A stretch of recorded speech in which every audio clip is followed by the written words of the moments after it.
আসসালামু আলাইকুম ওরহমতুল্লাহি বারাকাতু। দেখুন, এই কয়েকটা যুক্তবর্ণ আমরা শিখব।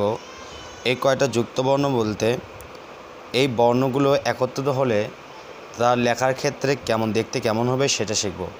দেখুন, ক যোগ ক এই দুইটাকে আমরা একত্রিত করব কিভাবে, কয় যুক্ত করব আমরা।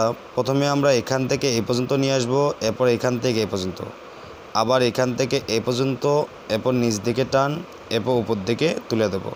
দেওয়ার পর এখান থেকে এই পর্যন্ত, এখান থেকে এই পর্যন্ত গোল করে দেবো। দেওয়ার পর দেন তুলে দিলাম, দেন কয় যুক্ত হয়েছে। এরপরে ক যোগ ত, কয় ত যুক্ত আমরা লিখব। প্রথমে ও যেভাবে লিখি আমরা ও লিখব প্রথমে, এরপর এখানে গোল করব, গোল করার পর এখান থেকে এইভাবে তুলে দেবো, এরপর এখান থেকে এইভাবে। দেখুন কয়টা যুক্ত হয়েছে। এখন দেখুন ক যোগ মধ্যাহ্ন স, এই দুইটাকে একত্রিত করলে হয় যুক্তুক্ষ। যুক্তুক্ষ আমরা কিভাবে লিখব?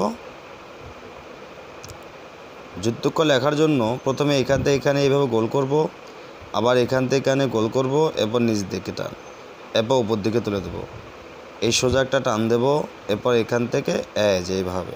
দেখুন যুক্তুক্ষ হয়েছে। এরপর দেখুন গ যোগ ধ, গয় ধ যুক্ত একত্রিত হয়। প্রথমে আমরা এখান থেকে এই পর্যন্ত আমরা একটা গ লিখে নেব, গ লিখছি।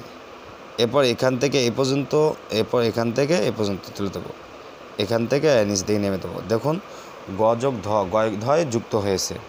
এরপর দেখুন উ যোগ ক, এই দুইটাকে একত্রিত করলে হয় আপনার এই যে এর স্রোতটা কেমন হবে, আকৃতিটা হবে এমন।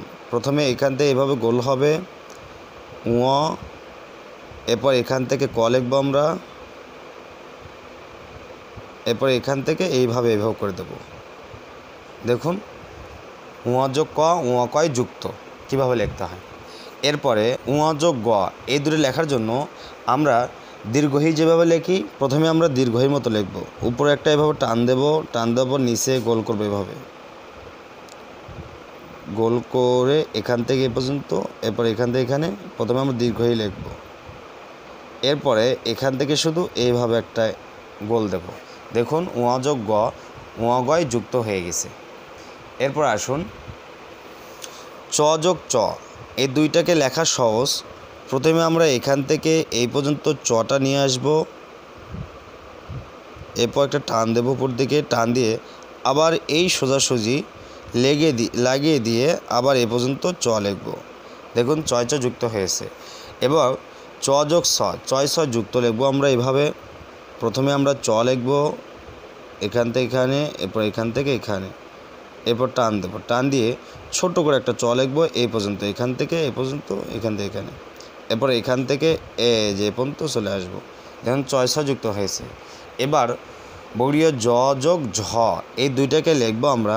প্রথমে আমরা একটা টান দিয়ে নেব, টান দিয়ে নেওয়ার পর বর্গীয় জ লিখবো এইভাবে, এখান থেকে এখানে, এরপর এখান থেকে এইভাবে। বর্গীয় জ প্রথমে আমরা এটা এই পর্যন্ত নিয়ে আসবো, বেশি দূর নিয়ে যাব না।